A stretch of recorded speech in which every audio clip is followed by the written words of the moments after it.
अस्सलामु अलैकुम वरहमतुल्लाह।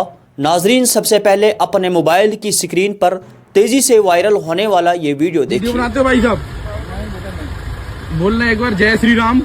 जय श्री राम नहीं बोलोगे? क्यों नहीं बोलोगे? जय श्री राम बोलने का भैया, जय श्री राम बोलो भाई। अरे भाई जय श्री राम बोल दो। अरे जाओ यार, अपना काम करो। क्यों? अरे भाई सुन, इधर देख, जय श्री राम बोलेगा तू 2-3 दिन में। ये वीडियो और कहीं का नहीं बल्कि आगरा उत्तर प्रदेश का है, जिसे मोहब्बतों का शहर कहा जाता है, जिसे सयाहतों का शहर कहा जाता है। आज इसी शहर में कुछ लोग माहौल को ख़राब करने की कोशिश कर रहे हैं। इस वीडियो को बहुत सारे लोगों ने अपने एक्स हैंडल पर शेयर किया और इसी तरह वसीम अकरम तयागी ने इस वीडियो को शेयर करते हुए कहा कि ये वीडियो आगरा उत्तर प्रदेश का है। ताजमहल के करीब एक शख्स ने 64 साला मोहम्मद रईस से जय श्री राम कहने को कहा। जब मोहम्मद रईस ने उसका इनकार किया तो वीडियोग्राफर कहता है 2-3 दिन के अंदर अंदर आप जय श्री राम कहेंगे।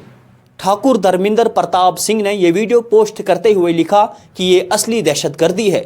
सवाल ये है कि पुलिस इन लोगों के खिलाफ सख्त कार्रवाई क्यों नहीं करती?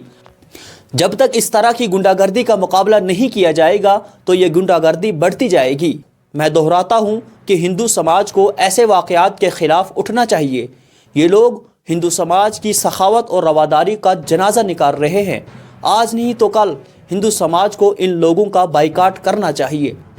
इसी वीडियो को कांग्रेस के senior leader Imran Pratapgarhi share करते हुए कहते हैं कि ऐसे नफ़रत अंगेज़ और अनासिर लोग आगरा जैसे सयाहती मकाम में बेलगाम कैसे हो सकते हैं? दोस्तों, इस खबर के हवाले से आपका क्या कुछ कहना है, कमेंट में ज़रूर बताइएगा।